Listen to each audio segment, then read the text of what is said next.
del que venimos discutiendo? ¿Alguna aclaración? Profe, la exposición es el jueves y si no alcanzamos todos, ¿para cuándo quedaría? Yo creo que nos van a quedar a hacer falta, porque son 6 grupos. Yo creo que nos Sí. quedarían haciendo falta 1 o 2 grupos de ahí. Yo propondría reunirnos el siguiente día, o sea, el viernes 11, tipo 5 de la tarde. ¿Cómo están de, de qué de tiempo?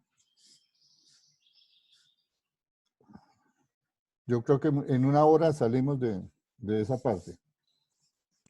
¿Y parcial ya se sabe algo, El profe? parcial, bueno, al parcial, ayer justamente estuve hablando con el jefe de escuela, preguntándole la situación, digamos que es usual en la escuela, en la facultad, pero ayer me dijo que no, que este semestre no se iba a hacer, que cada uno fijara la fecha que le conviniese, teniendo en cuenta que el periodo de evaluaciones inicia el lunes entrante y termina el sábado.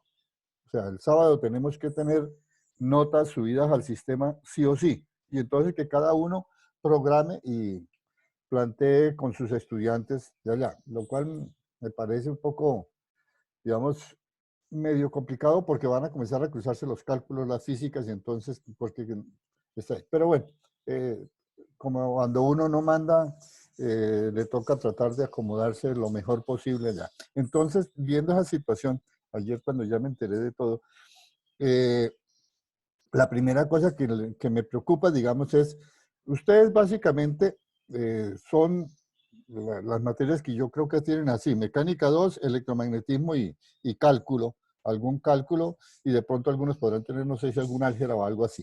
O sea, son alrededor de 3 o 4 materias. Las otras son, eh, perdón, con el perdón de las otras materias, son las que uno normalmente eh, le va mucho mejor, tiene muchísima mejor nota, pero no son las que más lo preocupan a uno. Entonces, en esa concepción, yo personalmente prefiero que ustedes miren, por ejemplo, cuando fijan cálculo, yo asumo que de pronto el profesor de cálculo, como lo usual es que pongan los primeros días de los cálculos. Entonces, yo pienso que el previo me gustaría que fuera por a más tardar el miércoles de la próxima semana, ¿sí? Y la razón es que yo soy muy lento para calificar y más por este sistema me he vuelto peor de lento calificando de ahí. Entonces, revisen, o sea, no lo vamos a fijar hoy en este sentido, hablen con los demás profesores que ustedes tienen materias como tal. Si el cálculo lo mandan para el miércoles, entonces nosotros lo adelantamos. Ya, la idea es bueno, manejar un poquito la situación que no se les aglomere a usted y tengan, como dije, todos los previos se le ocurrieron el mismo día. Profesor, Sí, dime, Lucas.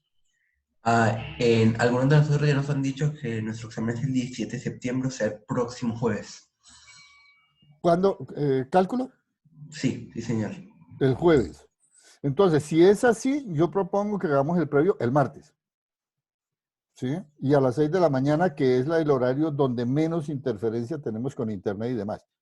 ¿Sí?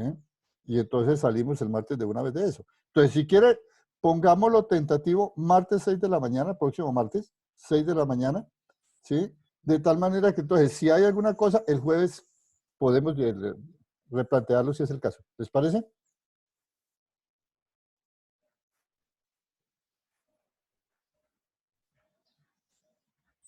Bueno, ¿alguna otra cosa?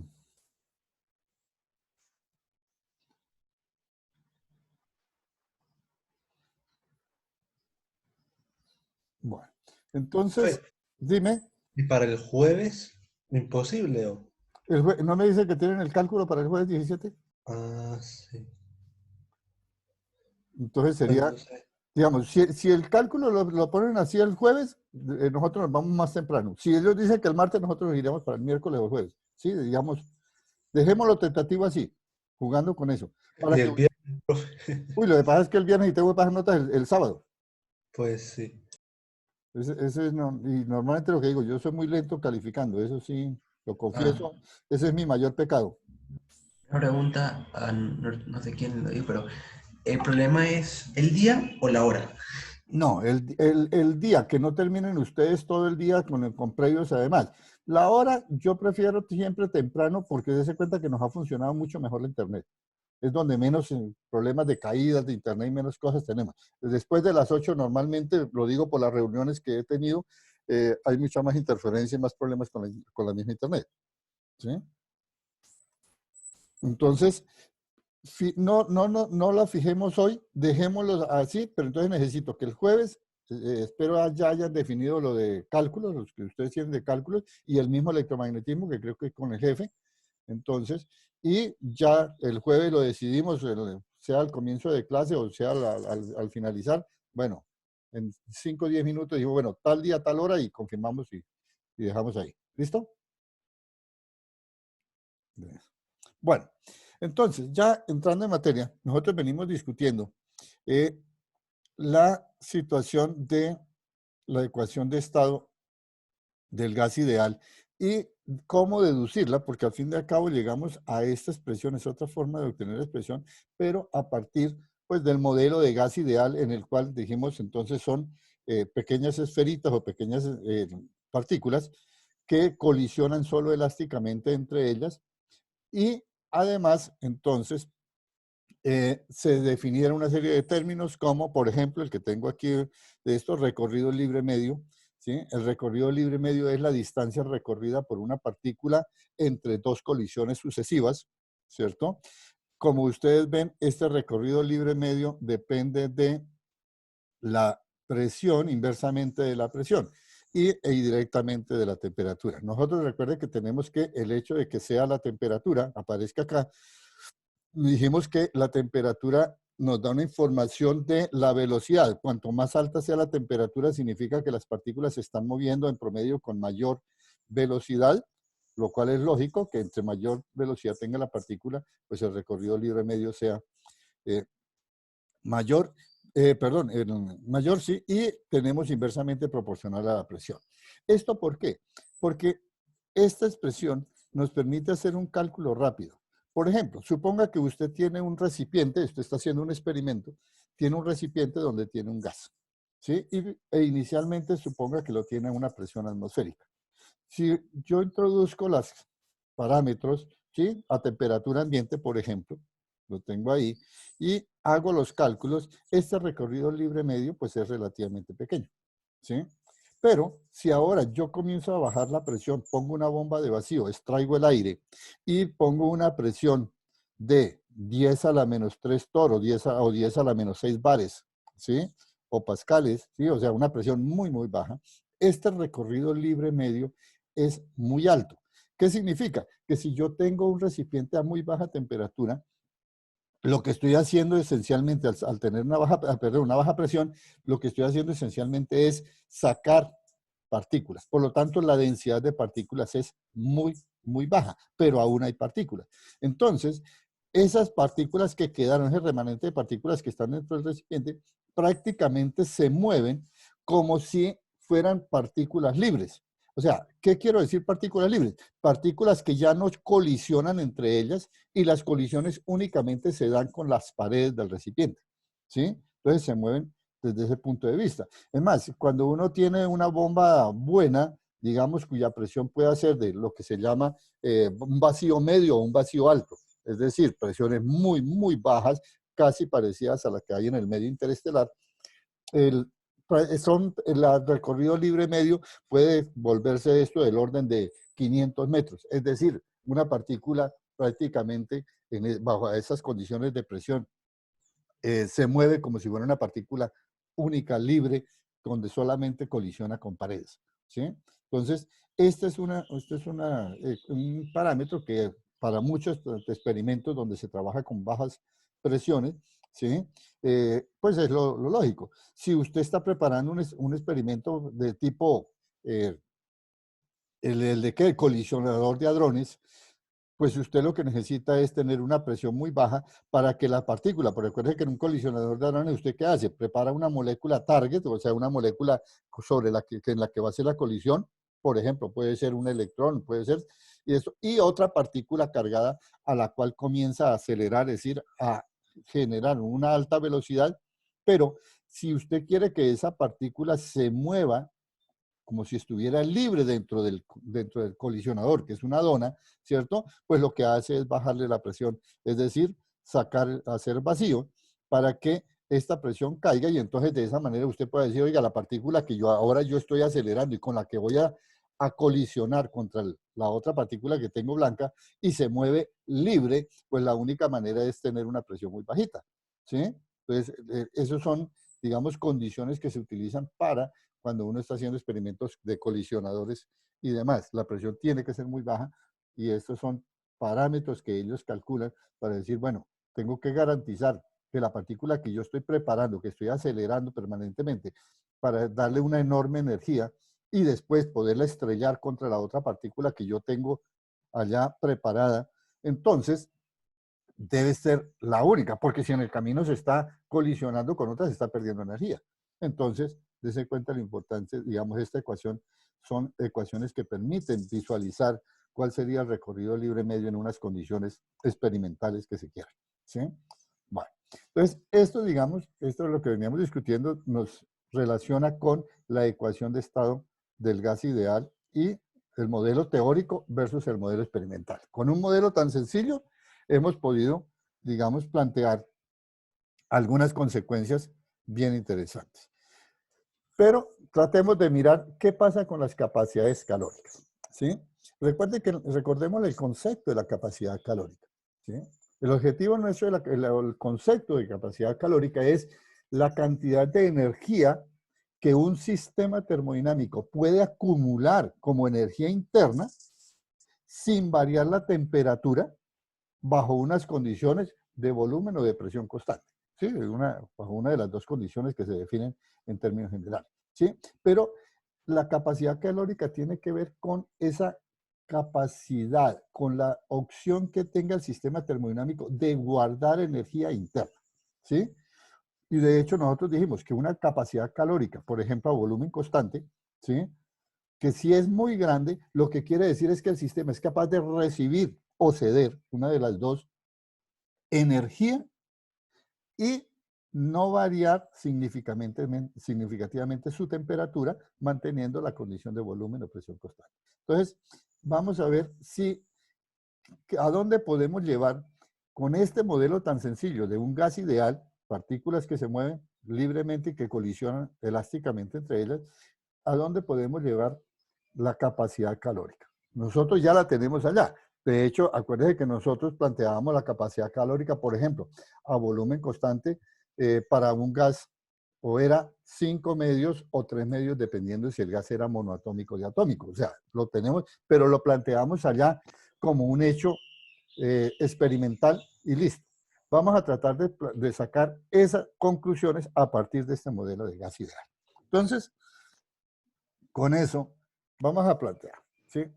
Vamos a suponer que tengo un gas contenido en un recipiente de paredes rígidas, es decir, voy a trabajar con la capacidad calórica a volumen constante, ¿sí? En primera instancia, porque es mucho más sencilla de discutirla. Y digamos, el hecho de que las paredes sean rígidas, ya sabemos qué consecuencia nos trae. Es que yo no puedo interactuar mediante interacciones de trabajo con ese gas que está ahí contenido, ¿sí? Entonces, es un proceso mucho más sencillo. Entonces, bajo esas condiciones, si se transfiere energía térmica al gas, es decir, le entrego, lo caliento, como diríamos en el lenguaje popular, en el lenguaje común, ¿sí? Pues sabemos que la energía cinética de ese sistema, ya lo dedujimos la vez pasada, la energía cinética traslacional del gas es 3 medios de nRU por T, ¿sí? ¿Qué quiero decir de esto? Recuerden que la vez pasada dijimos, la única manera que tiene un gas ideal de acumular energía, de guardar energía, es a través de la energía cinética, aumentar la energía cinética de cada una de sus partículas, ¿sí? Y si aumenta la energía cinética de sus partículas, entonces, y demostramos, ya encontramos que la energía traslacional de todo el sistema termodinámico gaseoso en la condición de gas ideal, pues puede expresar mediante esta expresión 3 medios de nRU por T, ¿cierto? Entonces, si yo tomo el diferencial ¿cierto? Hago la derivada con respecto al tiempo, o tomo el diferencial, como 3 medios N y RU son constantes, ¿sí? Pues me dice que el de K, ¿sí? La variación de la energía cinética traslacional del sistema gaseoso, pues será 3 medios de NRU por DT, ¿cierto? Esa sería la expresión. Pero para un gas ideal, nosotros tenemos esta expresión, ¿sí? Para un gas ideal, nosotros habíamos planteado que la variación de la energía interna se daba como una integral de N, que es el número de moles de gas que tengamos en el recipiente, C sub B, que sería la capacidad calórica molar a volumen constante, molar porque tengo aquí el número de moles, entonces la capacidad calórica molar a volumen constante, que dijimos en términos generales es función de la temperatura y el dt. Es decir, este es el delta de U. En diferencial, ¿sí? Pues lo que me queda es esta expresión, ¿sí? El de U será el integrando que tengo aquí. Entonces, tengo esta expresión para du y tengo la anterior expresión también para du del gas ideal, ¿sí? Entonces, si yo igualo lo que tenía en la anterior diapositiva, que era 3 medios de NRU por DT con esta expresión, ¿sí? ¿Qué pasa? Que entonces puedo cancelar N, el número de moles se cancela, puedo cancelar el DT, puesto que el DT si bien puede ser tan pequeño, pero no es cero, entonces el DT lo puedo cancelar, ¿sí? Y de esa manera, entonces, me queda que la capacidad calórica, ¿sí? Sería dada por 3 medios de RU, ¿sí? Es decir, tengo esta expresión para C sub B, para el modelo de gas ideal. 3 medios de RU, es decir, esa es la capacidad calórica molar a volumen constante para un gas ideal obtenido mediante este modelo que estamos discutiendo. Entonces, ¿Esa no es la misma que obtuvimos antes? es la misma que habíamos planteado antes, ¿sí? Entonces, dése cuenta que el modelo que venimos discutiendo me predice teóricamente esta expresión. Ahora, la ventaja de esta es que esta es una expresión ya teórica, ¿sí? Que obtuvimos, que nos está coincidiendo con lo que habíamos planteado antes. Mire, antes, si uno mira una tabla de capacidades calóricas, mire lo fabuloso que da esto. Esto es lo que acabamos de obtener. C sub B 3 medios de RU. Si yo reemplazo RU por el 8.314, ¿cierto? Entonces, lo que veo es que el C sub B que me da el modelo teórico que estamos discutiendo es 12.471, ¿sí? Que si lo comparo con las tablas que venimos manejando, eso sería muy bueno específicamente para un gas ideal monoatómico. Es decir, mientras el gas ideal sea monoatómico, en esta teoría, mire cómo coincide en forma espectacular. O sea, alguien podría decir, bueno, pero aquí todavía hay algunos errores. Sí, pero parte del hecho de que estamos utilizando un modelo totalmente simplón. Es el modelo más drástico que puede haber, donde es el gas ideal, ¿sí?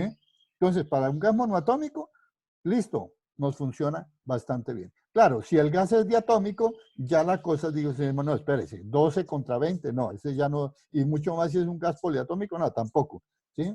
Pero bueno, ya tenemos una teoría, digamos, la teoría del gas ideal funciona bastante bien siempre y cuando el gas sea monoatómico, ¿de acuerdo?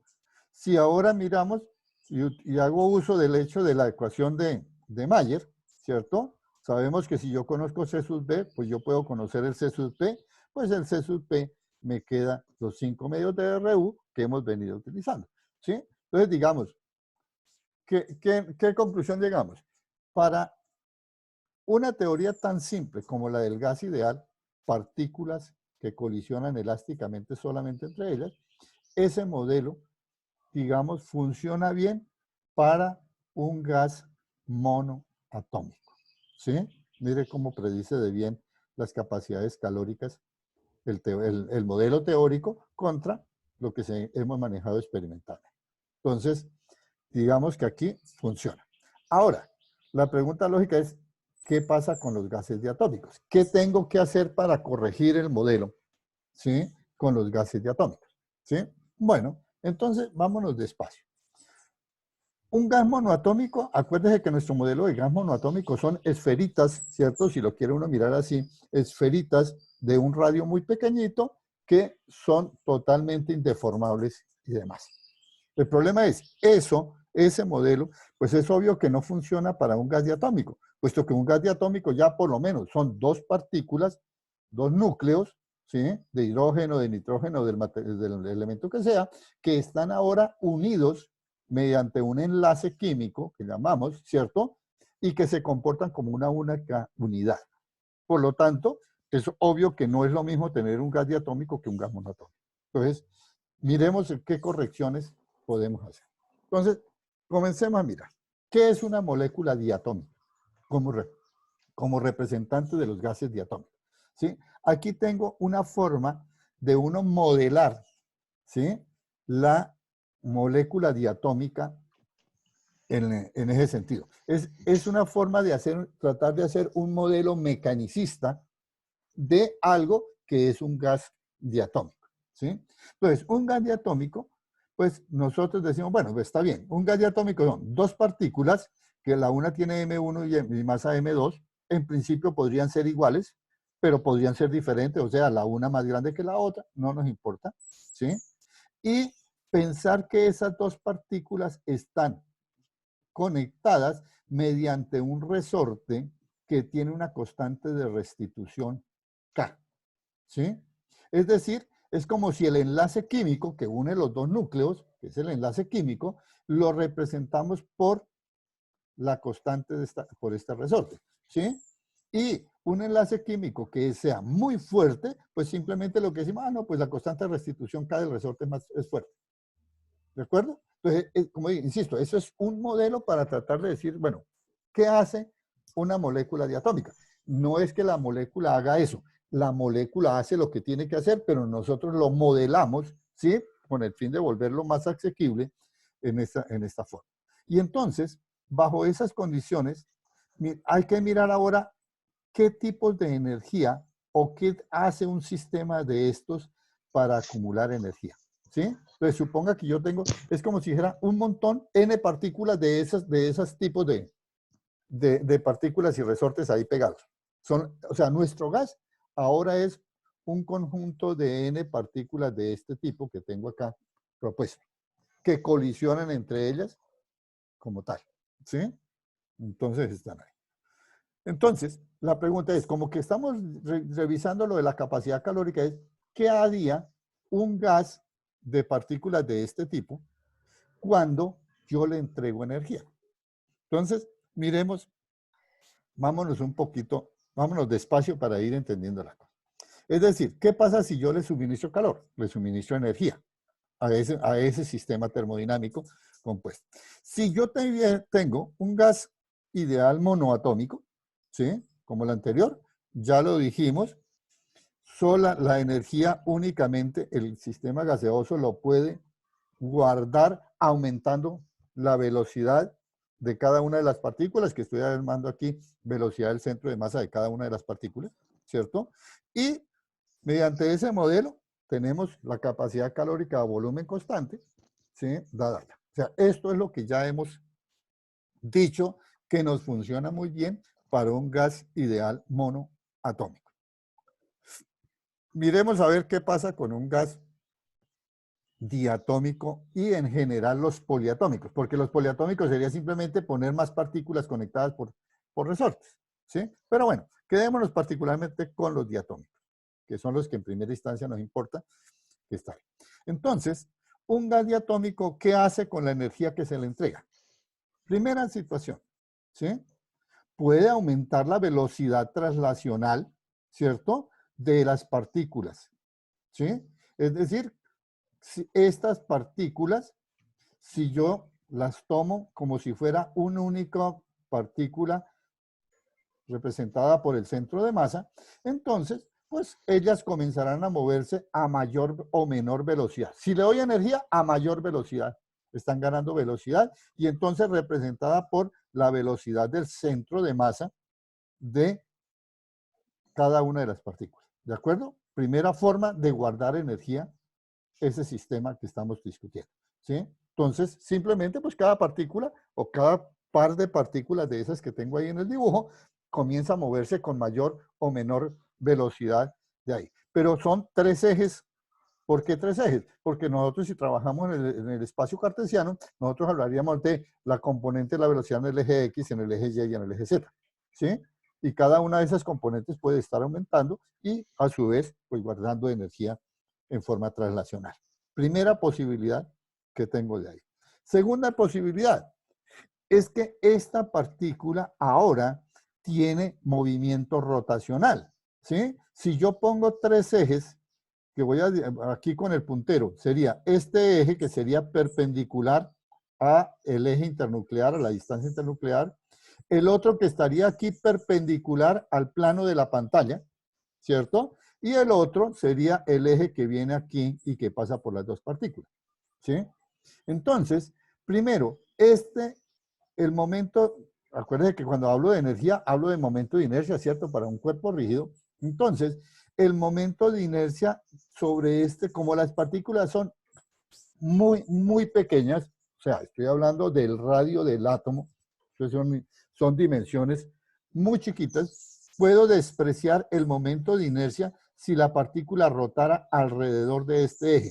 Es decir, si la partícula estuviera haciendo rotación en esta dirección, aquí, alrededor de este eje que está, ¿sí? Entonces yo puedo despreciar ese y puedo decir, me quedan dos ejes, que sería este eje que viene aquí en el plano del dibujo, y la partícula rotaría en esta dirección así, primero eje de rotación, y el otro, el que sería perpendicular a la pantalla que estamos viendo, y que el eje que rotaría la partícula así. Pero esos dos ejes son ambos iguales, ¿cierto? El momento de inercia para este sistema, para este eje y para el eje que es perpendicular a la pantalla, pues son iguales, es el mismo eje. Pero entonces tenemos dos ejes, ¿sí? Y por lo tanto tenemos dos momentos de inercia que están ahí, y por ende tenemos dos ejes sobre los cuales el sistema puede rotar. Y si el sistema rota, puede guardar energía como un medio, ¿se acuerda? Del momento de inercia por la velocidad angular al cuadrado. Entonces guardaría energía cinética rotacional, ¿sí? Movimiento rotacional, y tengo dos ejes que están ahí. Y la otra posibilidad que tiene un sistema de este estilo es lo que llamamos el movimiento vibracional. Es decir, este resorte por efecto puede estarse deformando y comenzaría un movimiento de vibración en el cual, por ejemplo, la masa 1 y la masa 2 se acercan, ¿cierto? Pero el resorte, eso significa que se están comprimiendo, por lo tanto, aparece la fuerza elástica y comienza a separarlo. Y entonces comienza un movimiento vibracional como si estas dos masas estuvieran aquí haciendo un movimiento oscilatorio, ¿cierto? En esta dirección que están moviendo el puntero, ¿sí? Entonces, se acercan y permanentemente están ahí. Eso es movimiento vibracional. Y ese movimiento vibracional, pues, permite acumular, en principio, energía que llamaremos energía vibracional. Es decir, energía guardada o acumulada como energía vibracional que está ahí. Entonces, dése cuenta que un gas diatómico tiene más opciones de guardar energía. Un gas monoatómico solo tiene una sola opción, guardar energía traslacional. Pero un gas diatómico tiene, ¿verdad? Por lo tanto, en conclusión, ¿qué es lo que vemos de entrada? ¿Sí? Que un gas monoatómico tiene solo tres movimientos para guardar energía. Traslación, eje X, eje Y y eje Z. Un gas diatómico tiene en principio, mire, 6 mecanismos o 6 formas, por lo menos, de guardar energía. Por lo tanto, de entrada, yo ya puedo decir que en la capacidad calórica o volumen constante de un gas diatómico tiene que ser mayor que la de un gas monoatómico. ¿Por qué? Porque los gases diatómicos tienen más formas de guardar energía, ¿sí? Si tiene más formas de guardar energía, entonces cuando yo le entregue energía, él puede convertir esa energía en energía traslacional, en energía rotacional, en energía vibracional, y poder recibir más energía sin que cambie su temperatura significativamente. ¿De acuerdo? Esto es importante entenderlo porque es la clave para entender la capacidad calórica, ¿sí? Entonces, primera situación que tenemos de ahí. Y para un sistema de 2 partículas, aquí tengo 3, 5, 6, que acostumbramos a llamar 6 grados de libertad. Nosotros a eso lo acostumbramos a llamar en física, lo llamamos 6 grados de libertad. ¿Sí? 3 traslacionales, 2 rotacionales y una que es el modo vibracional que se tiene. Entonces, tengo de ahí. Sigamos con eso.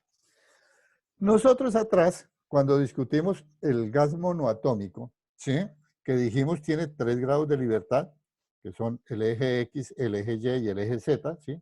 Son los 3 grados de libertad que está ahí. Dijimos que la energía cinética translacional, ¿sí? Para un gas, entonces, era 3 medios de nRU por T. Esta ecuación la tenemos atrás, está ahí, solo que la vamos a analizar. Entonces, miren, simplemente voy a transformar. Este N, que es el número de moles, pues será el número de partículas dividido por el número de Avogadro. ¿Sí? Eso es el número de moles. RU, que dijimos es la constante universal de los gases, sabemos que RU es otra constante que se obtiene de el número de Avogadro por la constante de Boltzmann. ¿Sí? Ya ahí. Y 2N, que sería, que me queda. Entonces, ¿qué me queda de aquí? ¿Sí? Este N viene de aquí, de multiplicar acá. Esta es la energía cinética translacional para una partícula, ¿sí? Si yo lo multiplico este N y lo paso allá, esto sería el número total de partículas por la energía cinética translacional de una partícula, pues me da la energía cinética de todo el sistema gaseoso, ¿cierto? Entonces, este N que tengo aquí en el denominador viene de este lado, que está acá. Si yo simplifico lo que hay ahí, este se cancela el número de Avogadro, se cancelan los N, ¿sí? Y entonces me queda que la energía cinética translacional para una partícula de un gas monoatómico, ¿sí? Se da como 3 medios de kT, ¿cierto? Pero dijimos que tiene 3 modos, 3 grados de libertad. Una partícula tiene 3 grados de libertad, eje X, eje Y y eje Z. Entonces, se propone, ¿sí?, que el aporte a la energía cinética de una partícula es 1 medio de kT por grado de libertad. ¿Sí? Deje cuenta. Si este es el aporte por cada grado de libertad y hay 3 grados de libertad para una partícula, pues la energía cinética de una translacional de una partícula pues será 3 medios de kT. ¿Sí? Esto se conoce como el teorema, ¿sí?, de la equipartición de la energía. Y lo cual, diría uno, tiene sentido. ¿Por qué? Porque que la situación, digamos, ¿de qué parte esta situación? Si yo tengo un sistema gaseoso, ¿sí?, que se mueve sobre de partículas monoatómicas, ¿sí?, y se mueve solamente sobre los 3 grados de libertad, y yo le entrego energía, pues yo puedo pensar perfectamente que esa energía entregada, pues la va a distribuir en forma igual, ¿cierto?, para cada grado de libertad. Y entonces, a cada grado de libertad le aporta 1 medio de kT, ¿sí? Eso es como si dijera uno, le dan a uno una torta para dividir entre 3 personas, pero las 3 personas en principio son todas iguales, pues usted como es cristiano, parte la torta en 3 cosas, en 3 partes iguales, y a cada uno le da su parte exactamente igual, sin ninguna discusión. ¿Sí? Si usted no es cristiano, parte al contrario, usted se toma la mitad y al otro le queda la cuarta parte, ¿cierto? Pero eso no lo puede hacer los gases monoatómicos, y entonces el gas monoatómico le dice, no, si a mí me dan energía, yo la reparto equitativamente, de tal manera que sea 1 medio de kT la energía para cada grado de libertad.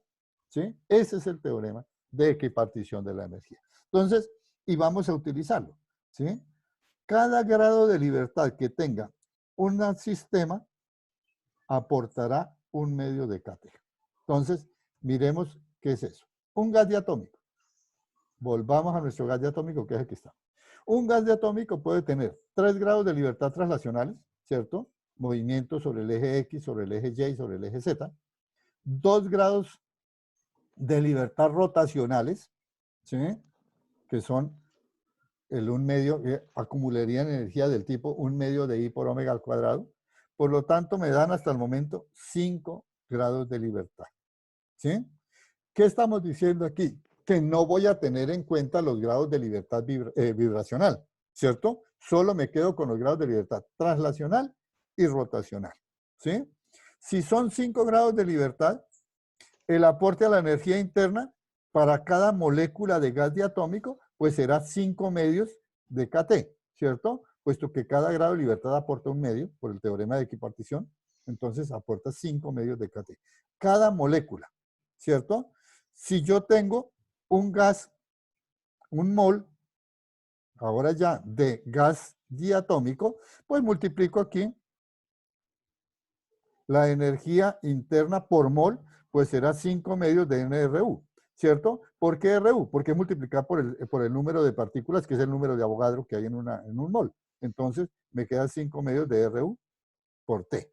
Esa es la energía interna para un mol de gas, ¿cierto? Para N moles de gas diatómico, pues será N, el número de moles, por la energía interna de un mol, que sería 5 medios de RU por T, ¿cierto? De esa manera, esta es la energía interna de un mol, de N moles, ¿cierto? De un gas diatómico, ¿cierto? La capacidad calórica a volumen constante, acuérdense que se define como la variación de la energía interna por efectos de variaciones de temperatura a volumen constante, es decir, si derivo con respecto a la temperatura, entonces me lleva a que la capacidad calórica C sub B es ahora 5 medios de RU para un gas diatómico, ¿sí? Esa sería la capacidad calórica molar a volumen constante para un gas diatómico. Y entonces vámonos a la tabla, ¿sí? Mire para un gas diatómico lo que está dando. Si yo reemplazo Profe, RU, sí, dime. ¿por qué no se tiene en cuenta vibraciones? Ya ¿O vamos tiene otra a, manera de cortarlo? sí, ya vamos a ver por qué el modo, el modo de libertad vibracional no se tiene en cuenta. Ya vamos para allá. Espérame. Lo estoy planteando así, dejamos esta pregunta acumulada, pero más adelante tengo la gráfica para que vean en qué momento los grados de libertad vibracional comienzan a aportar. ¿Sí? Está ahí. Entonces, mire la coincidencia que ahora acá con los valores que teníamos de tabla. 20.785 para un hidrógeno, 20.42, 20, por ejemplo, mire el nitrógeno, fabuloso. El oxígeno está un poquito afuera, el CO un poquito, ¿sí? Pero dése cuenta, digamos, con un modelo tan sencillo como el del gas ideal, pues no está tan mal, ¿sí? Estamos en 20.785, o sea, ya estamos en errores del orden de casi un 5%, ni siquiera alcanza un 10%, o sea, es mucho menor, es casi errores del 5% lo que está dando en un modelo tan sencillo como el gas ideal. O sea, para un gas diatómico, con las correcciones y solo que dejamos de lado, despreciamos los modos vibracionales, ¿sí?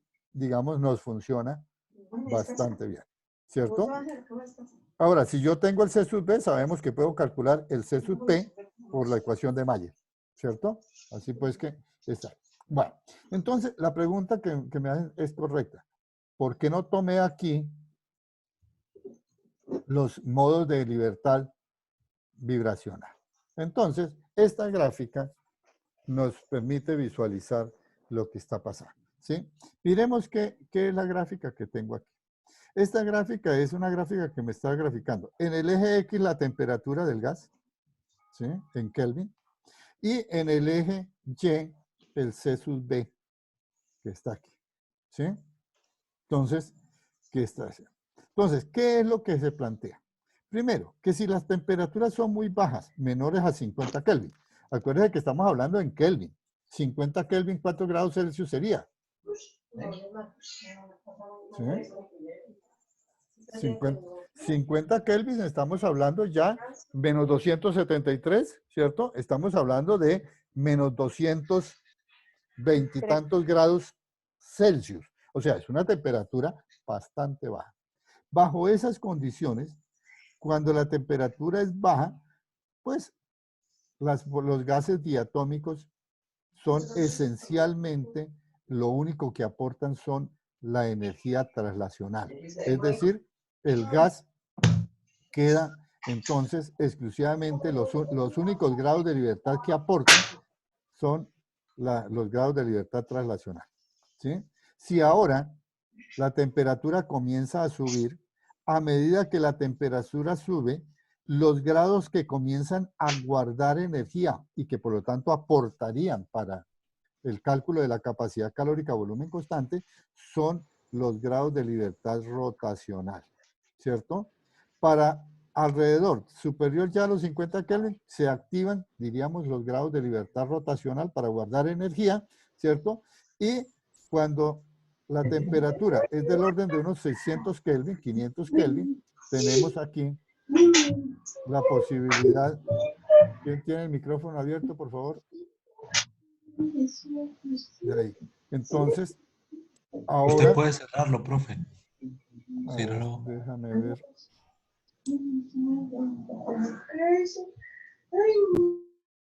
Ya.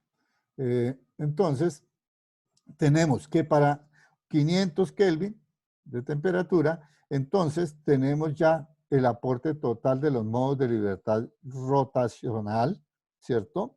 Y los grados de libertad vibracional solo comienzan a tener aporte significativo cuando la temperatura comienza a superar del orden de unos casi 1000 grados, unos 800 grados de grados de temperatura, es cuando comienzan a activarse los modos de libertad vibracional. ¿Por qué? ¿Por qué esa situación?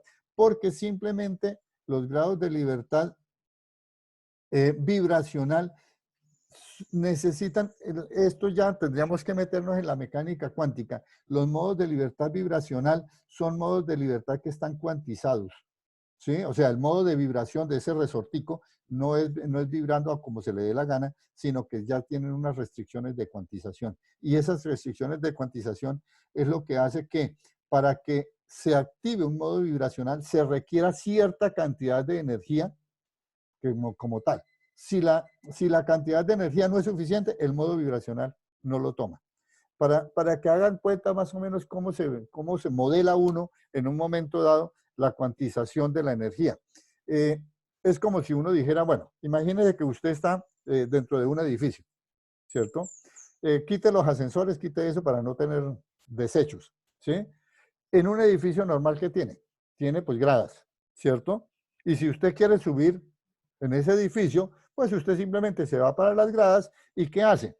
Cada peldaño le estaría representando una pequeña cantidad de energía potencial que usted tiene que invertir para subir la grada, ¿cierto? Analícenlo desde el punto de vista de energía potencial gravitacional, ¿sí? Es más, si usted quita la grada y pone una rampa, usted dice tranquilamente, no, pues lo que tengo que hacer es invertir energía potencial gravitacional para ir de un piso al otro, ¿sí? Y esa variación de la energía potencial gravitacional, pues es un continuo, ¿cierto? Es una función continua porque depende solamente de la altura, ¿sí? Entonces, para nosotros eso sería la energía potencial gravitacional, pues que es una teoría clásica como tal. Si uno quiere modelar la parte cuántica, entonces sería lo siguiente. Entre a ese edificio, pero ahora ese edificio no tiene gradas ni rampas entre piso y piso. ¿Qué pasa entonces si usted quiere subir del primero al segundo piso? ¿Sí? Usted ya no puede irse caminando paulatinamente allá. No. Usted solamente sube al segundo piso si pega un salto e invierte una cantidad de energía potencial gravitacional igual a la que necesita para subir al segundo piso. Si usted no tiene esa cantidad de energía potencial gravitacional, pues usted no sube y se queda en el primer piso. Ese es un modelo de cuantización, ¿sí? La cuantización implica es que las cosas ya no se mueven en forma continua en la rampa, sino que lo hace en cantidades específicas. Y si no tiene esa cantidad específica de energía, pues simplemente el sistema no se activa. Entonces, ese es el problema de la energía vibracional. La energía vibracional ya está cuantizada. Y entonces, como tal, implica que solo se activan si hay cierta cantidad de energía para pasar al siguiente modo vibracional, ¿sí? Y eso, entonces, solo se obtiene cuando la temperatura es suficientemente alta. Entonces, cuando la temperatura es suficientemente alta, se activan esto. Como nosotros normalmente en los gases estamos trabajando a temperaturas del orden de 200, 300, 500, 600 grados Kelvin, pues dése cuenta que los únicos que aportan son los grados de libertad de traslación y de rotación, esencialmente. Si usted me dice, ese gas, yo le estoy llevando a 5000 Kelvin, entonces ahí ya tengo que comenzar a ver, ¿por qué? Porque los grados de libertad vibracional comienzan a aportar, ¿sí? Entonces, es por eso, y esta gráfica, digamos, pretende explicar qué es por qué los grados de libertad no aportan para un gas diatómico como el que teníamos, y por eso la capacidad calórica a volumen constante, pues es 5 medios de RU, ¿sí? Para temperaturas, dése cuenta que está aquí. Si la temperatura del gas fuese de este orden, ya tendríamos que meterla, y en cuyo caso, si la temperatura, por ejemplo, fuera de 8000 Kelvin, por dar un número, la capacidad calórica a volumen constante para un gas diatómico sería ahora 7 medios de RU, porque entrarían a aportar, ya se activan, diríamos, los modos de libertad vibracional. Mientras las temperaturas sean del orden de hasta unos 1000 grados, pues es esencialmente traslación y rotación lo que prima. ¿De acuerdo?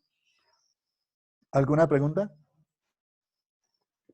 Profe, o sea que en libertad vibracional, él tiene solo un modo para aportar energía, ¿cierto? Y el Cierto. único modo va a ser de 7 medios por Sí, R. sí, para los diatómicos. Ahora, ahorita vamos a ver qué pasa para unos gases poliatómicos, ¿sí? Para un diatómico solamente tiene un grado de libertad de eso. Pero cuando las cosas se vuelven más complejas, se vuelven más interesantes. ¿Sí? Sí. Aquí lo que yo quiero que ustedes tengan claro es que la capacidad calórica, aquí de pronto es más clara, la capacidad calórica tiene que ver con la disponibilidad que tiene el sistema termodinámico para guardar energía interna. Un gas monoatómico solo tiene traslación, los grados de libertad traslacional para guardar energía. Un gas diatómico tiene traslación, rotación, y los gases poliatómicos en principio tienen todos estos que están aquí. Y usted puede una vez pensar, ¿y qué pasa con los sólidos? Bueno, vamos para allá. ¿Alguna otra pregunta? Entonces, ¿lo podemos considerar como el que ya habíamos encontrado solo para cierto rango?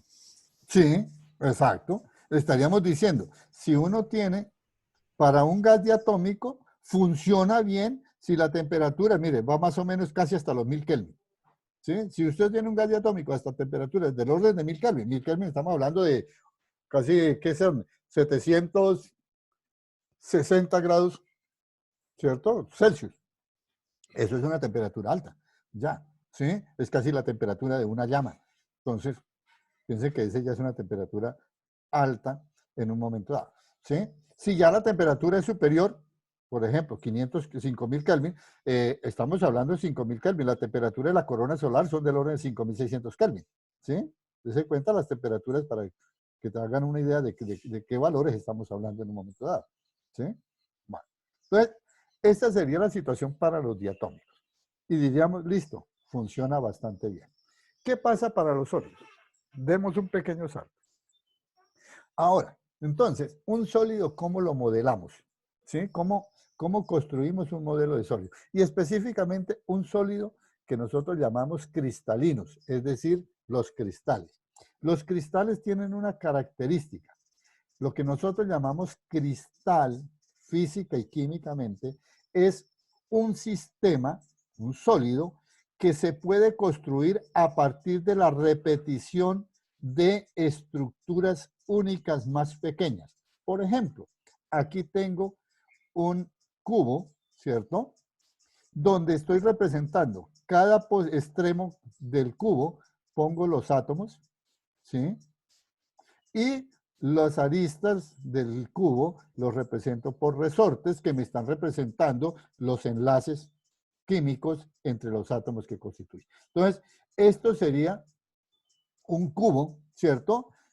Cuando vean estado sólido, eso sería una estructura cúbica, ¿cierto? Hay otras estructuras, no son las únicas, hay diferentes formas de empaquetar en la naturaleza esto, y vamos a tomar la más sencilla, que es la estructura cúbica, ¿sí? Hay otros que, por ejemplo, ponen un átomo en el centro del cubo y entonces esa es la estructura centrada en el cuerpo, cúbica centrada en el cuerpo. Otra que pone un átomo en cada cara y esa sería cúbica centrada en las caras. O sea, hay diferentes formas de empaquetar. Vamos a quedarnos con la más sencilla, una estructura cúbica. Entonces, esta estructura cúbica sería muy parecida, no es exactamente igual, que sería el caso del cloruro de sodio. Si ustedes miran con una lupa cómo es un cristalito de sodio, usted ve que esos cristales de sodio tienden a ser bastante cúbicos que están ahí, ¿sí? Es más, si ustedes van a la catedral de sal o han ido a la catedral de sal, que es sal, cloruro de sodio esencialmente, con otro poco de cosas ahí, porque usted mira que todas las esculturas que hay allá son líneas rectas, son cubos, son paralelepípedos y no curvas y cosas así, ¿sí? Comienzan a preguntarse eso porque eso es interesante, comenzar uno a relacionarlo. O sea, lo que hay en la naturaleza, alguna cosa hay de entrada. Entonces, eso es porque el cloruro de sodio, cuando está sólido, su estructura básica es cúbica centrada en las caras. Entonces, creo que o es centrada en la cara o es centrada o en el cuerpo. Bueno, una de las dos, pero es cúbica. Ahora entonces, ¿qué pasa? Un cristal conformado por cubitos de tipo así, de tamaño microscópico, porque es atómico, ¿cierto? Que está ahí. Y ese cristal es un apilamiento de cubitos de este tamaño. Entonces nosotros modelamos esas estructuras como de esta manera, ¿sí? Vamos poniendo átomos, por ejemplo, en las esquinas, ¿sí? Y resorticos que están aquí. Si hubiera uno aquí en el centro, entonces sería un átomo centrado y resorticos desde cada una de las aristas, porque cada átomo se relaciona con su vecino que está ahí. Entonces tenemos de esa manera que está aquí. Entonces este sería el modelo para un cúbico, un sistema, un sólido que tenga estructura cúbica como tal. Miremos qué pasa con eso, ¿sí? Un cristal. Aquí, insisto, cristal para nosotros es una estructura repetitiva. El vidrio, que algunos acostumbran a llamar cristal, no es un cristal estrictamente. El vidrio es un amorfo, decimos. Es decir, no tiene estructura cristalina, no tiene esta estructura de repetición, ¿sí? Como está. Es más, el vidrio es un líquido subenfriado. Bueno, ahí podría uno comenzar a hacer una serie de cosas de los líquidos y de los sólidos como tal. Pero quedémonos aquí. Un cristal, N átomos idénticos enlazados mediante fuerzas interatómicas. Entonces, los átomos son los puntos y las fuerzas interatómicas, los enlaces, representados por estos resortes, ¿sí? Y entonces la pregunta es, ¿cómo guarda energía un sólido conformado por ese sistema que tengo ahí? O sea, es como si usted apilara ahí cubitos uno encima del otro, de ahí. Entonces, para cada átomo, miremoslo a ver, cada átomo de estos que tengo acá, ¿sí? Puede vibrar alrededor de su posición de equilibrio. Es decir, este átomo no está quieto, los átomos en los sólidos nunca están quietos, ellos están vibrando aquí en esta dirección, en esta dirección, en esta, o sea, siempre están en movimiento, ¿sí? Nada en la naturaleza prácticamente está quieto.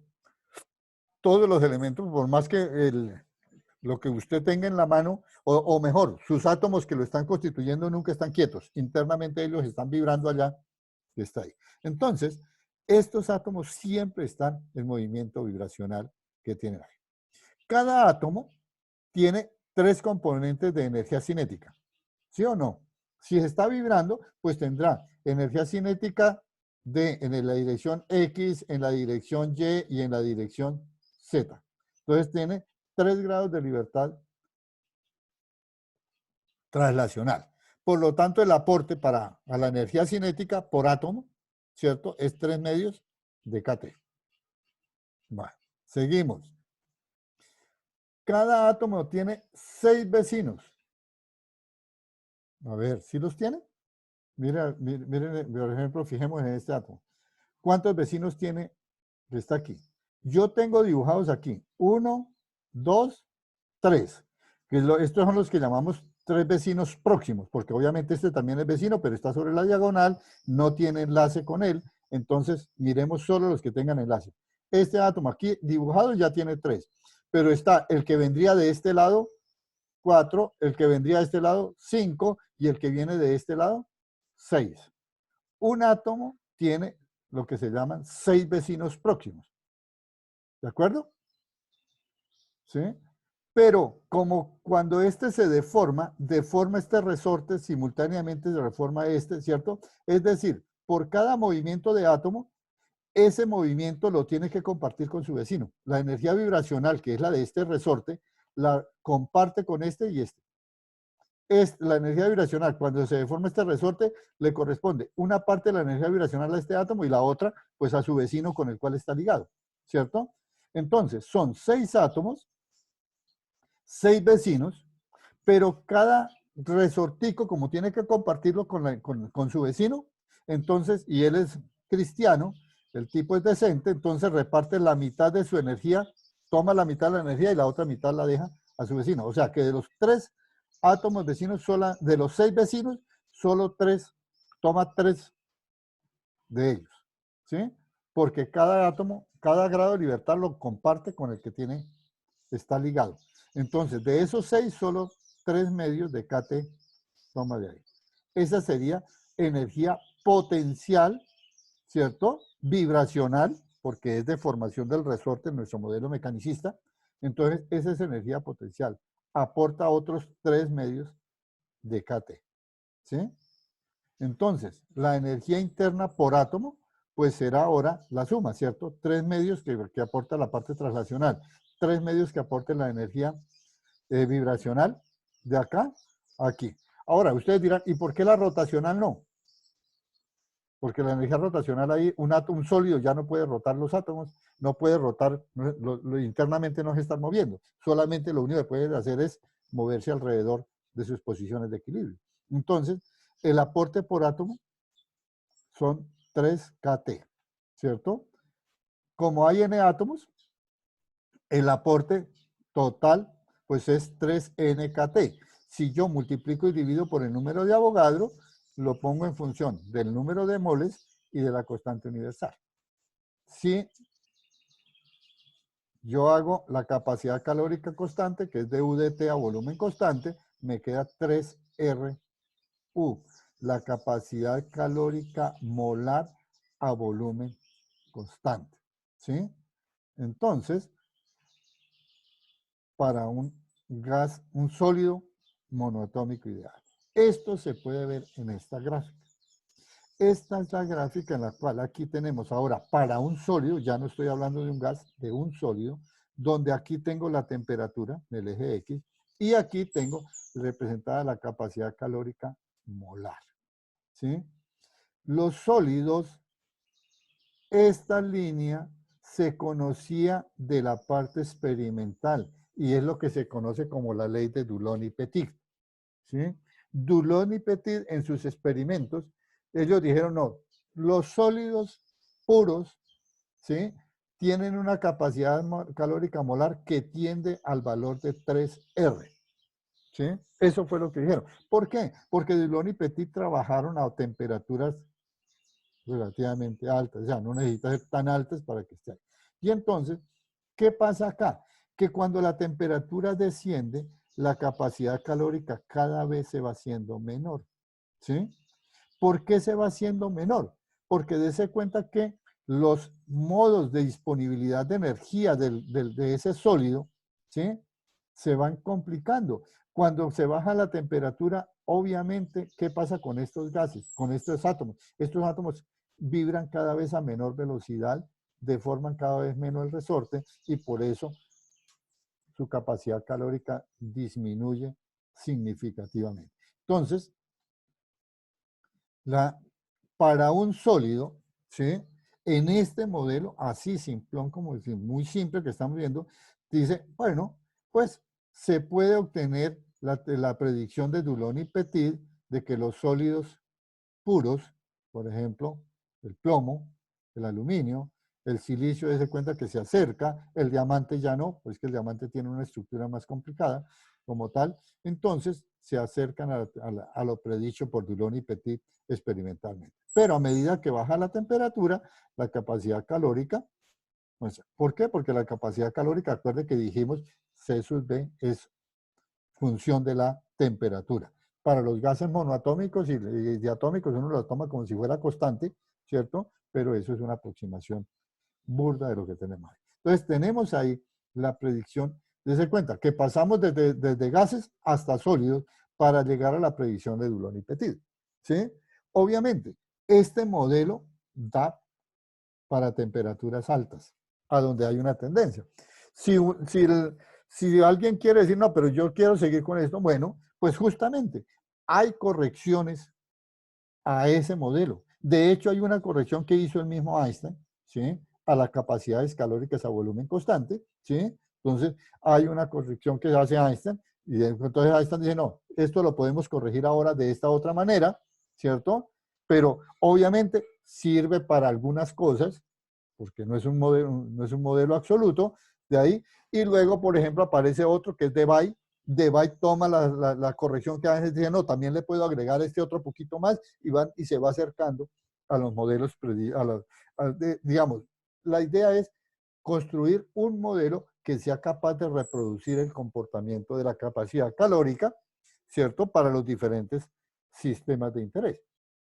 Entonces, ahí hay toda una teoría donde cada uno va aportando del hecho de correcciones que se van haciendo hasta llegar a las correcciones de tipo mecano-cuántico, porque los sólidos son sistemas mecano-cuánticos esenciales. Entonces, esta es la forma como se va corrigiendo a partir, desde un modelo tan sencillo como el de gas ideal, llegar a predecir el comportamiento de la capacidad calórica para los sólidos puros que están ahí.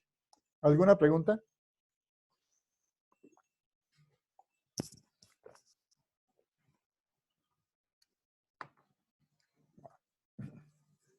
Rápidamente, porque no solamente para mostrarles, como dicen, un abrebocas de lo que van a comenzar a discutir cuando vean mecánica estadística. ¿Sí? Mecánica estadística, acuérdense que es discutir y plantear todas las cosas que, por ejemplo, este semestre hemos discutido de calor, de energía, de qué pasa con las capacidades calóricas, ¿sí? Pero nosotros lo hemos tomado, como diríamos, fenomenológicamente. Allá van a decir, no, espérense, van a tomar como, por ejemplo, en primera instancia el gas ideal y van a comenzar lo que hicimos, la teoría cinética, cómo reproducir todos los hechos experimentales, pero a partir de teorías cinéticas.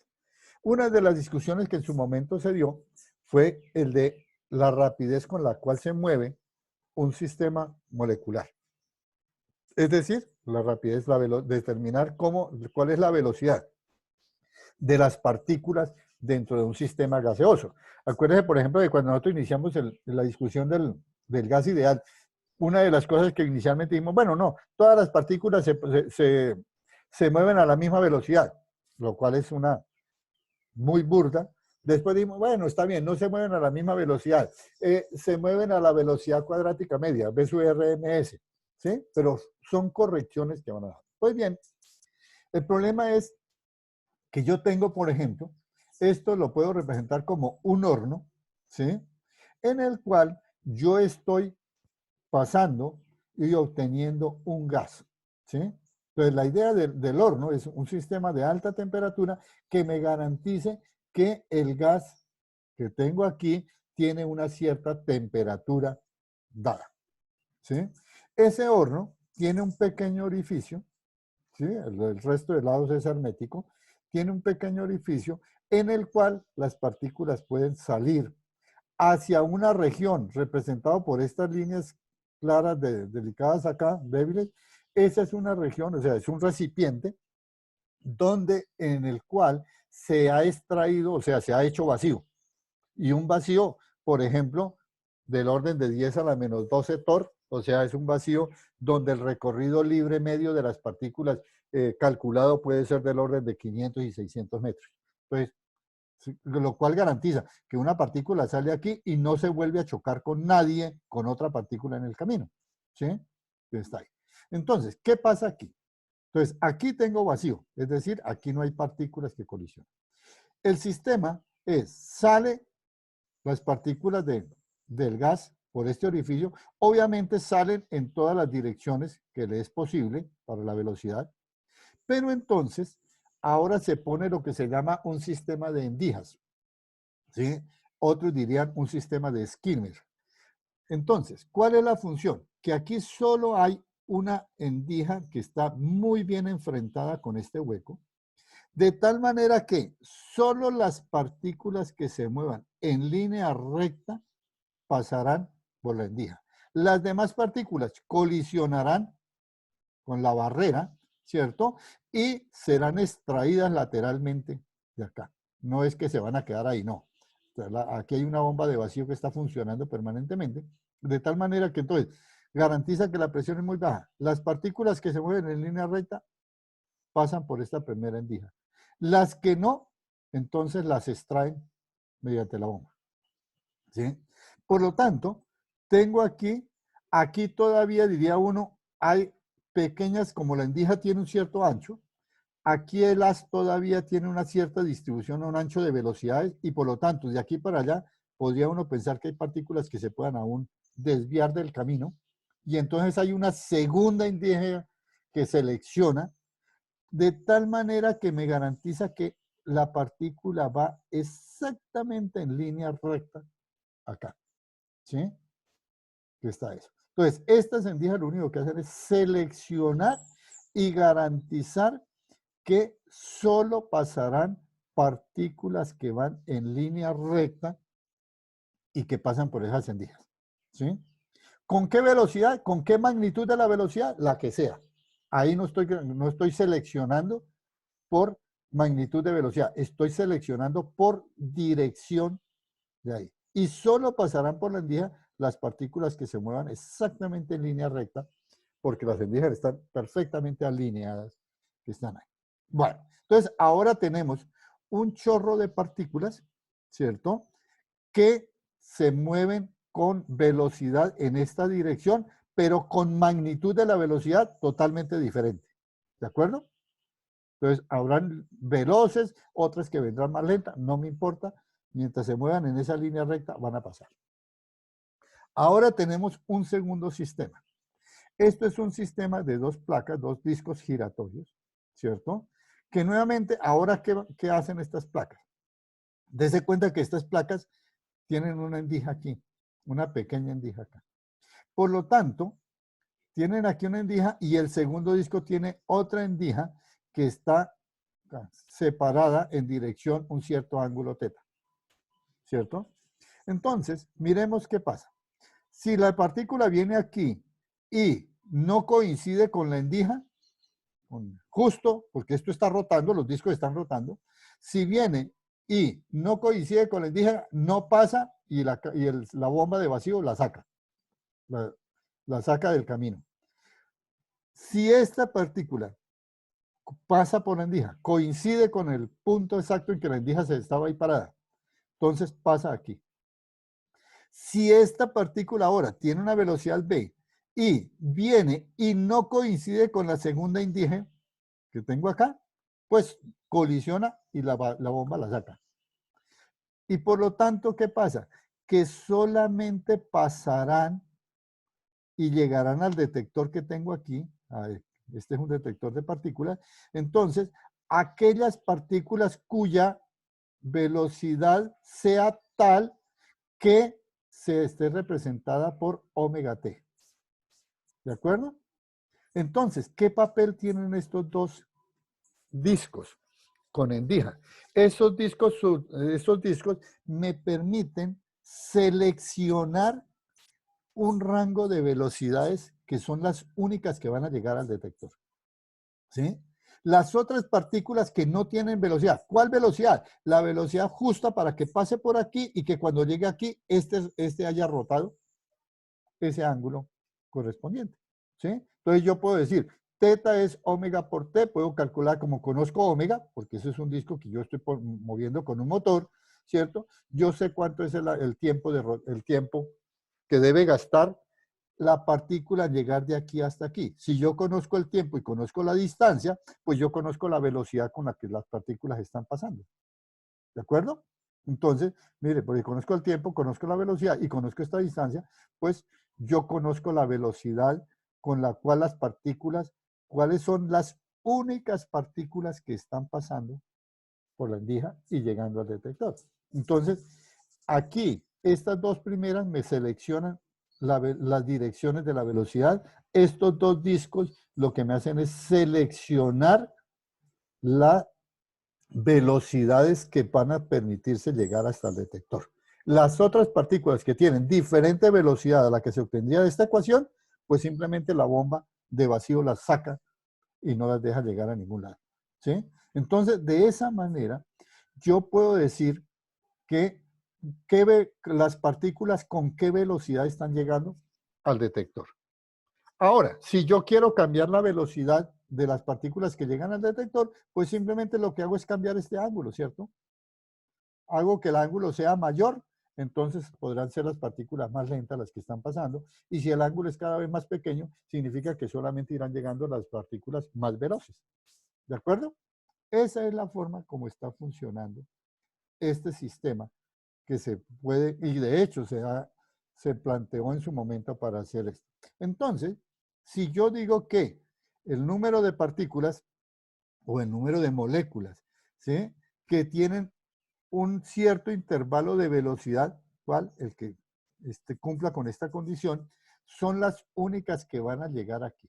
Y eso se puede expresar diciendo que el número de moléculas con velocidad en el intervalo B y B más dB que llegan al detector será n, el número de partículas que hay aquí, por una función que estoy llamando f de b, que es una función de distribución de velocidades que me dice cómo se distribuyen las velocidades en las partículas que componen al sistema. Es decir, esta función f de b es una función de distribución que me dice las partículas tienen velocidades que van desde tal parte a tal otra parte, ¿cierto? Y hay tantas que tienen esta velocidad, tantas en esta otra, y así sucesivamente me predice esa. Por lo tanto, si uno conociera este f de b, pues podría conocer cuántas partículas están llegando al detector, ¿sí? O lo contrario, si yo conozco cuántas partículas están aquí y conozco el número de partículas iniciales, ¿cierto? Yo podría cambiar el ángulo en forma muy pequeña e ir mirando para rangos de velocidad cuántas partículas están llegando. Y de esa manera entonces yo podría reconstruir cómo es esta curva f de b. ¿De acuerdo? A ver, ¿alguna? ¿Me siguen?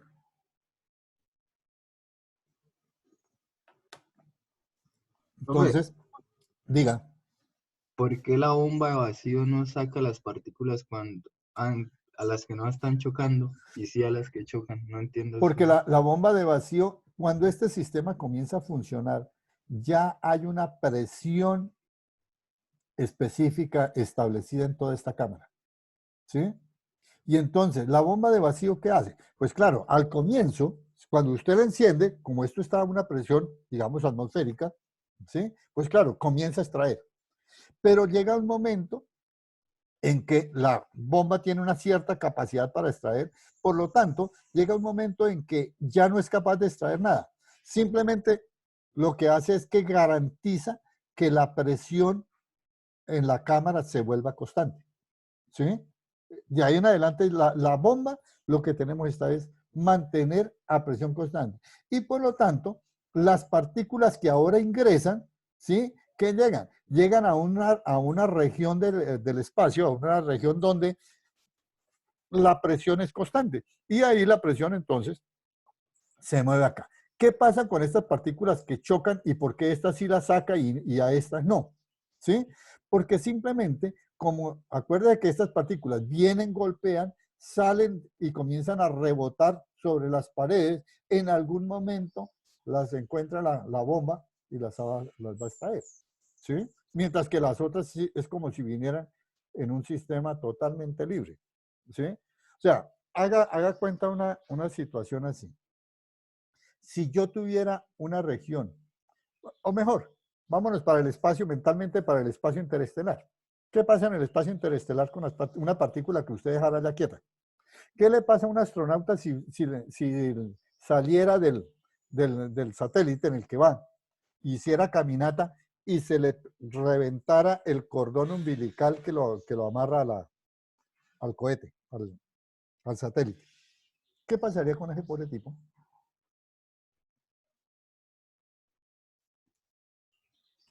¿Se va libremente por el espacio? Primero, él sale con una velocidad que es igual a la velocidad del cohete donde estaba amarrado, ¿cierto? Porque él se estaba moviendo con esa velocidad. Entonces, el tipo que hace, que comenzaría a flotar y mantendría constante esa velocidad que está ahí, ¿sí? Él seguiría rotando. Lo que pasa es que obviamente, como comienza a interaccionar y hay interacciones, el Sol está interaccionando, los diferentes planetas tienen efectos gravitacionales, así sean pequeños, comenzará el tipo lentamente a caer hacia algún lado donde la interacción sea mayor, ¿sí? Y entonces el tipo quedaría ahí de eso. Si la interacción fuese absolutamente cero, ¿sí? Pues el tipo quedaría ahí flotando en el espacio a esa velocidad que llevaba el satélite cuando se desprendió y seguiría la trayectoria, una especie de trayectoria en línea recta, ¿cierto? Porque si no hay interacciones, quedaría moviéndose en línea recta a la velocidad en la cual fue desprendido y punto. Ahí se movería per secula seculorum mientras que está ahí, ¿sí? Entonces, aquí la bomba hace ese efecto.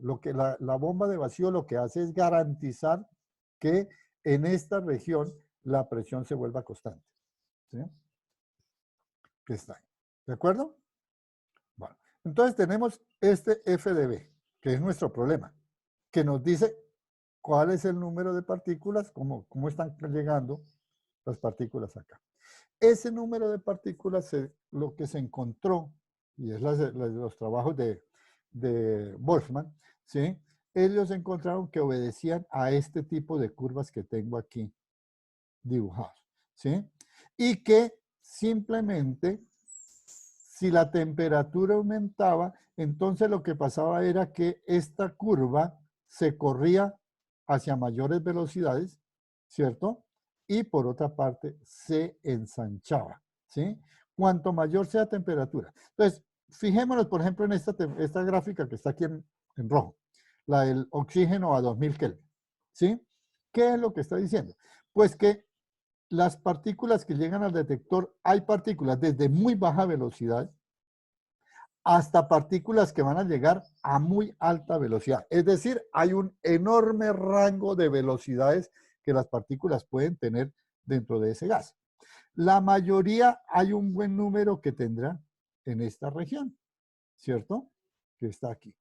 Cuanto menor sea la temperatura, si ahora voy a la verde, el rango de velocidades se disminuye, pero significa que el número de partículas que tienen una cierta velocidad, que está acá, y si sigo disminuyendo la temperatura, esta curva se va haciendo cada vez más estrecha, ¿sí? Más aguda que está acá, ¿sí? Entonces, eso es lo que encontró Maxwell y Boltzmann, ¿sí? Y obviamente, si esta función es tal que el área bajo la curva sea 1, eso se convierte en una densidad de probabilidad, ¿sí? Aquí tengo. ¿Qué es lo que encontraron ellos? Que esa función f de b obedece a una expresión de este estilo. Dese cuenta que estos son constantes. 4pi, la masa del gas, ¿cierto? De las moléculas de gas. 2pi kt, donde t es la temperatura del sistema, elevado a la 3 medios, velocidad al cuadrado, y exponencial a la negativo d. Dese cuenta qué términos tengo aquí. mv cuadrado sobre 2, esto es energía cinética, traslacional sobre kt, que es como la tengo aquí, ¿sí? Aquí esta es la expresión en función de la velocidad. Esta expresión es simplemente ponerla en función de épsilon, donde épsilon es la energía cinética de cada una de las partículas que componen el gas, ¿sí? Entonces, esta es la expresión que encontrar. ¿Cómo se interpreta esto, que sería esta gráfica que tengo acá? Aquí esto debe ser perpendicular, ¿no? Entonces, simplemente si uno toma una porción de esta, por ejemplo, comprendida entre velocidades B1 y B2, entonces esta área me daría la fracción de moléculas cuya magnitud de la velocidad esté entre V1 y V2. Si aquí que tengo, esta es la velocidad V sub A, el área sombreada me representa la fracción de moléculas que tienen velocidad mayor que la velocidad V sub A. ¿Sí? Y esta, que sería la velocidad más probable, que es la velocidad en la cual se tiene el máximo de la curva. ¿Sí? Entonces, si nosotros conocemos esto, pues yo puedo comenzar a predecir muchas cosas. ¿Sí? Entonces, esta es, yo aquí no voy, como digo, esto es mecánica estadística, ustedes allá van a poder profundizar mucho más de dónde salió esta curva, ¿sí? Que está ahí. Por el momento aquí la tomamos como tal. Esa es la llamada distribución de Maxwell-Boltzmann, ¿sí? Que está. Aquí simplemente la tengo ahora graficada, la distribución distribución de velocidad de Maxwell-Boltzmann, ¿sí? Que está ahí. Y entonces, para solo llamar, esta es la ecuación que me está representando, esa ecuación.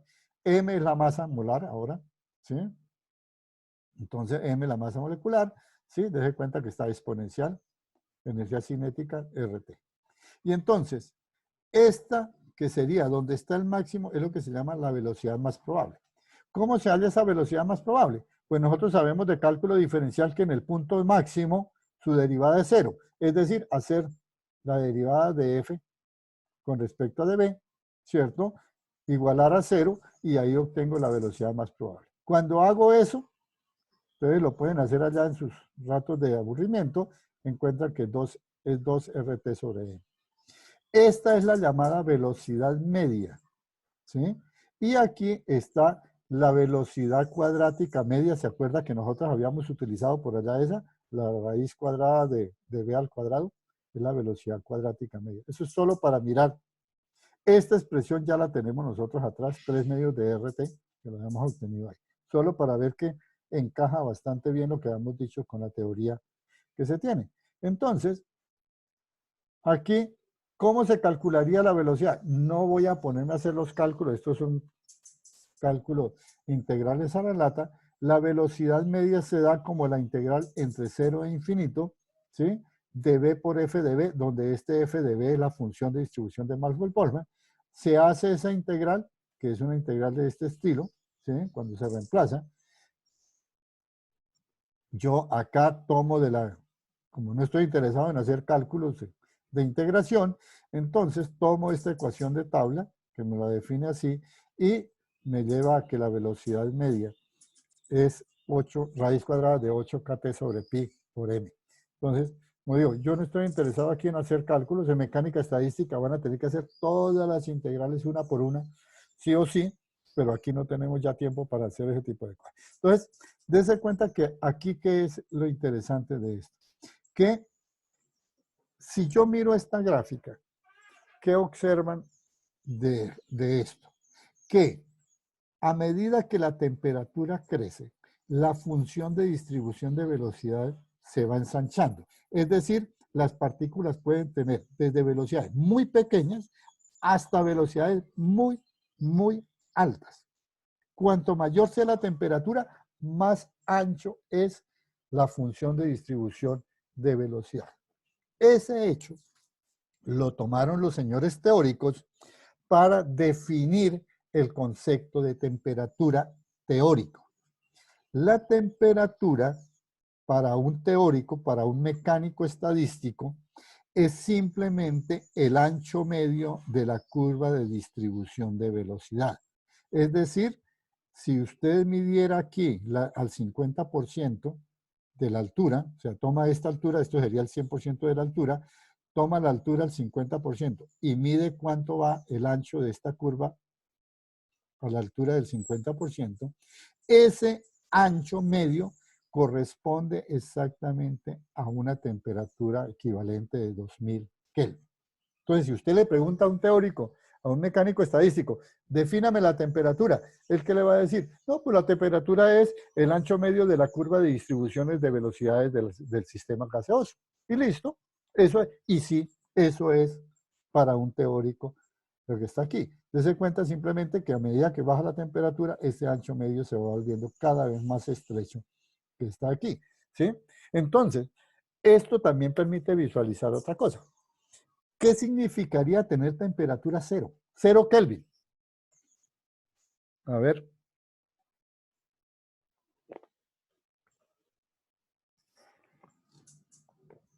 ¿Cómo interpretarían cero Kelvin en esa gráfica?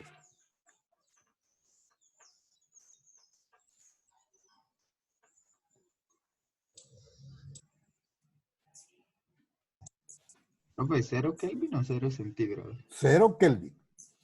Cero centígrados, ya estoy aquí. Velocidad 273 Kelvin. Cero Kelvin. O sea, Velocidad cero. cero de temperatura absoluta. ¿Qué significaría? Velocidad cero. ¿Seguro? ¿Sería una velocidad infinita? Bueno, entonces, primera cosa que uno diría, si yo digo que la temperatura es el ancho medio, significaría que la temperatura cero, ¿cierto? De 0 Kelvin, la temperatura absoluta de 0 Kelvin, sería una curva que normalmente se llama una función delta de Dirac. Es decir, sería una función que para un valor específico de velocidad tiene un valor infinitamente grande y alrededor no hay nada, ¿cierto? Porque el ancho medio sería 0. Eso sería un punto como tal. Bueno, primera cosa, y esa es la tercera ley de la termodinámica, es imposible que un sistema pueda llegarse a la temperatura de 0 grados Kelvin. ¿Sí? Tercera ley. La dejamos ahí solamente, no la vamos a discutir, pero para que se den cuenta que para dónde va la cosa. ¿Sí? Pero entonces, piensa en otra situación. Está bien, no se puede llegar al 0 Kelvin. Bueno, entonces, ¿qué significa enfriar un gas?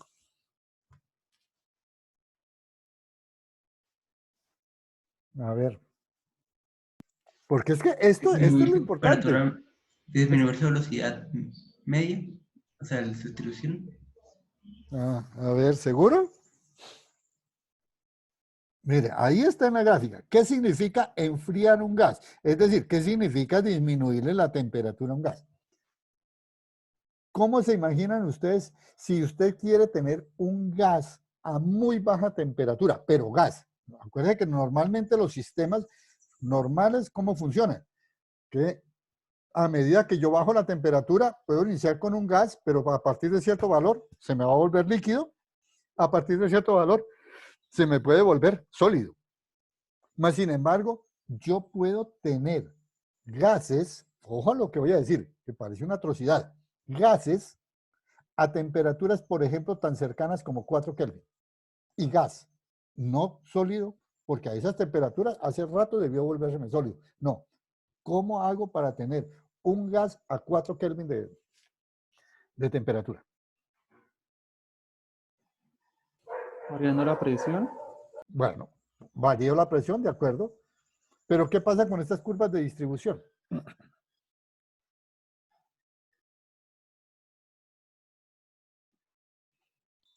¿Qué es lo que me está diciendo? Miren lo que está diciendo. Interpreten cada gráfica. Si yo bajo la temperatura, lo que estoy haciendo es que todas las partículas del gas se me muevan con velocidades cada vez más uniformes, o sea, en un rango de velocidades más pequeño. ¿Qué quiere decir eso? Que todas las partículas tienden a tener la misma velocidad. ¿De acuerdo?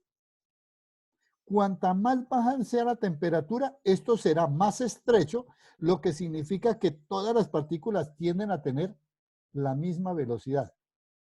¿De acuerdo? Entonces, si yo pudiera construirme un gas, ¿sí?, tal que todas las partículas se movieran en línea recta en una única dirección y con la misma valor de velocidad, ¿qué está pasando? Mire que esta curva se me está estrechando cada vez. ¿De acuerdo? Por lo tanto, si yo quiero tener un gas muy, muy frío, lo que hago es seleccionar las velocidades de las partículas y hacer que ese gas cada vez tenga velocidades, ¿sí?, más todas las partículas traten que se muevan en línea recta, en una única dirección y con un mismo valor de velocidad. ¿Sí? Para que el rango de velocidad sea el mínimo posible. Si yo lograra tener a todas las partículas exactamente viajando en línea recta y exactamente a la misma velocidad, tendría el gas a temperatura muy, muy baja, porque mire que esta curva se estrecharía todavía más. ¿Bien? Entonces, eso es lo que se hace experimentalmente en una técnica que inicialmente se comenzó a llamar, ¿sí?, haces moleculares supersónicos. ¿Sí? Y la técnica existe. Y de hecho se trabaja en esa técnica con gases a velocidades tan bajas, a temperaturas tan bajas como 2, 3 o 4 Kelvin de temperatura. Y son gases. Y son tan precisos que inclusive hay una técnica, un dispositivo que obviamente vale un mundo de plata, en el cual se logra manipular y hacer la construcción de un sólido poniendo partícula por partícula en un blanco, depositándolo allá partícula por partícula. ¿Sí? Simplemente teniendo un gas a muy baja temperatura, ¿sí?, eso le garantiza que va todas las partículas tienen una distribución de velocidad muy, muy estrecha. Y por lo tanto, uno podría manipular e ir depositando punto por punto las partículas. Y entonces, en ese caso, hay lo que se conoce como crecimientos epitaxiales. O sea, hay toda una serie de técnicas. No es que no la haya, la hay, hace años que eso está, ¿sí? Lo que pasa es que hacer un sistema de haces moleculares supersónicos funcionable vale un mundo de plata, ¿sí? Pero eso no existe y se están trabajando fuertemente en esa dirección, ¿sí? Entonces, dése cuenta que es otra forma de interpretar la temperatura, ¿sí? Ahora, ¿cuál de las dos es correcta? Las dos son correctas.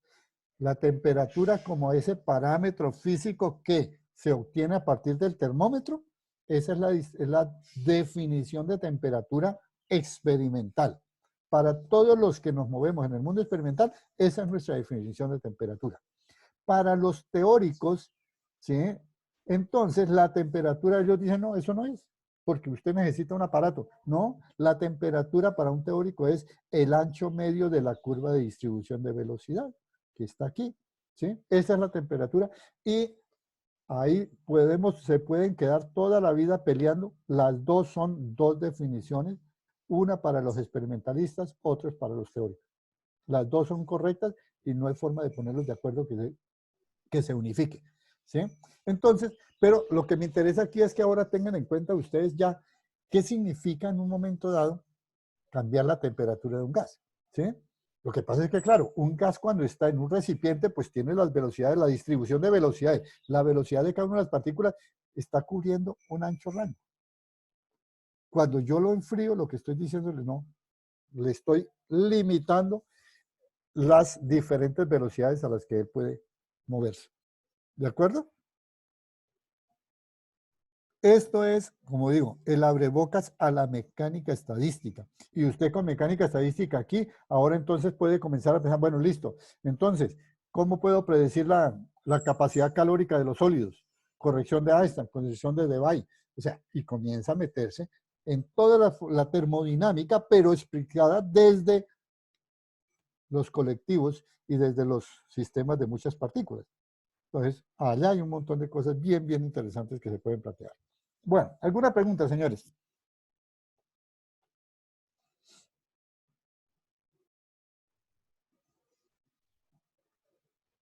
Bueno, como digo, yo esta parte la pongo siempre como una especie de motivación para decir, mire, de aquí en adelante hay algo terriblemente interesante, espectacular, o sea, hay un costo matemático, eso es indudable, pero si usted logra meterse en eso y entenderlo, la mecánica estadística es espectacular.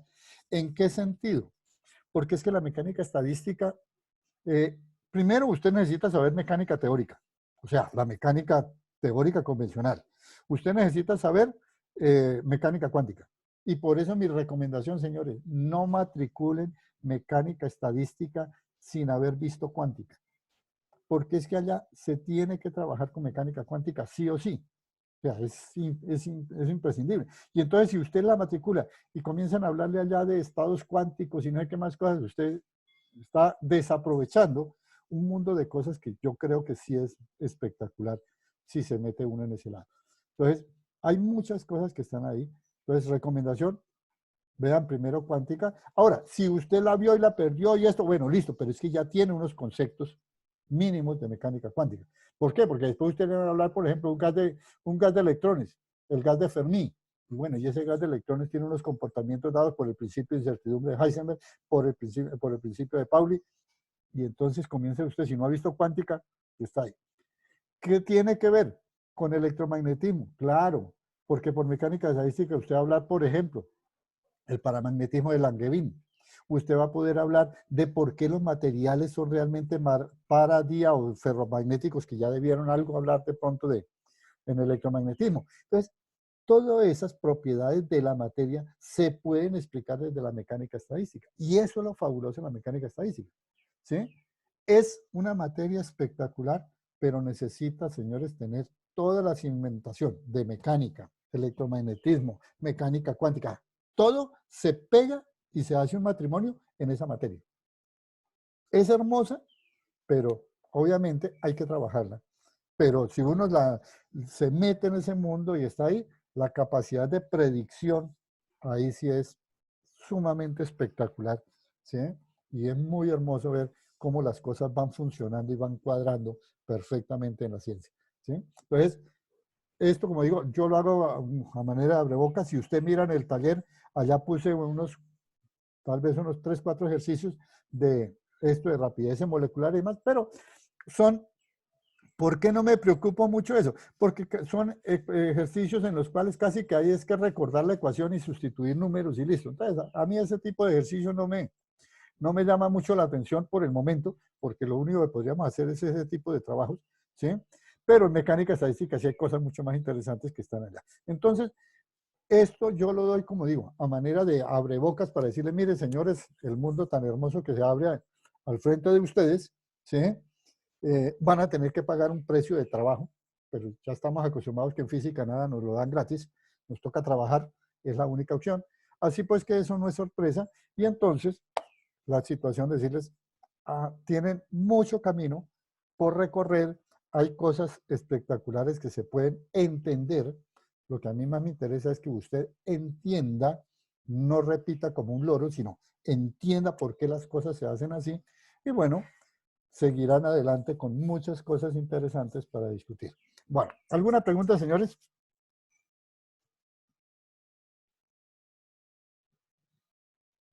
Profe, yo tengo una pregunta, pero no es acerca pues, de lo que vimos hoy. Dime, a ver. Es acerca de cómo va a ir el orden de las exposiciones. De hecho, mire que allá está, a ver, espérame, te lo puedo. O sea, está como está en la lista, Exacto, como está en la lista. grupo 1, grupo 2 y demás. Eso, como allá está en la lista, yo creí que no había subido ese documento, y cuando me fui ya a subirlo y demás, me di cuenta que sí, eso ya estaba, ya está ahí. O sea, como está en la lista, a ver, aquí lo tengo,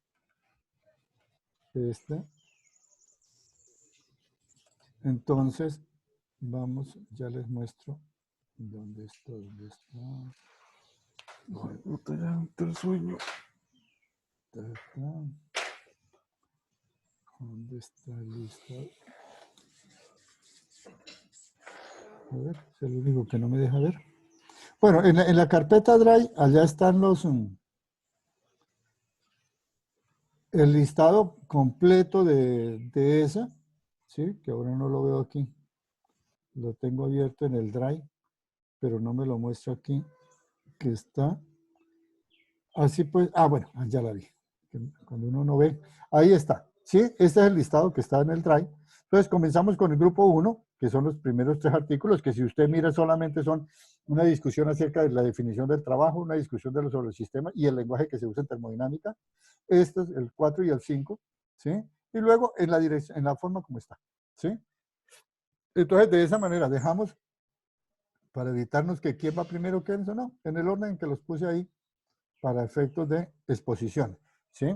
Y entonces, el jueves arrancamos a las 6 de la mañana, las exposiciones, listo, ya saben, 20 minutos para esto, 20 minutos, que a los 20 minutos les corto, sí o sí, me toca ejercer de malo del paseo, pero bueno, ya, 20 minutos por exposición, profe. sí, 20 minutos por exposición, de tal manera que después puede haber 5 minutos, si se quiere, de preguntas y el siguiente, porque aquí no hay tiempo para de allá de esto. De tal manera, mi idea es que el jueves puedan pasar 4 grupos y lo que digo, los otros 2, mi propuesta es reunámonos el viernes 11, ¿sí? Tipo 5 de la tarde, que confío ya ustedes hayan liberado su horario, ¿sí?